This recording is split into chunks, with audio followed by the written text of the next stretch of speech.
Absurd as it is, there's some entertainment to be had in the very concept of a top-down shooter based on the 1992 film that made Quentin Tarantino famous. But other than that novelty and some passable robbers vs. cops gunplay, there's not much to get excited about in Big Star's simplistic adaptation of Reservoir Dogs.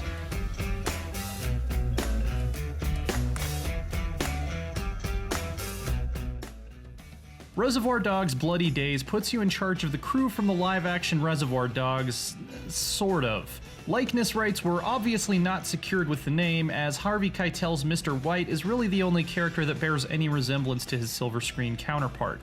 This guy is supposed to be Steve Buscemi, I guess? And unless they based Mr. Brown off of Tarantino's MMA fighter stunt double, I'm not exactly sure what's going on here. It's a little difficult not to be distracted by the discrepancy in a game that leans on such an iconic license. Each mission involves between 2 and 6 of the titular dogs, attempting a robbery that, inevitably and disappointingly, devolves into a twin-stick gunfight almost immediately. But I'd recommend avoiding actual sticks, as the gamepad controls are far more fiddly and cumbersome than mouse and keyboard. The crooks are controlled one at a time in sequence, which is where Bloody Day's one clever idea and almost saving grace comes in.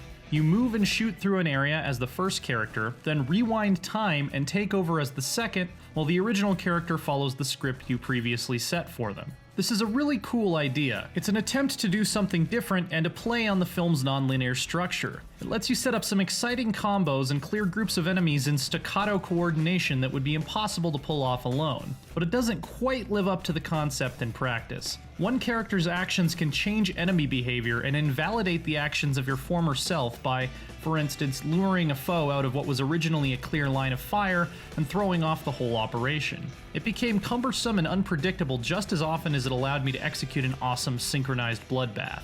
I also ran into some issues on the technical side. Most noticeable on later levels, hitching and slowdowns were common, particularly when loading into a level and using the rewind mechanic. In a couple cases, it even caused my video card driver to crash.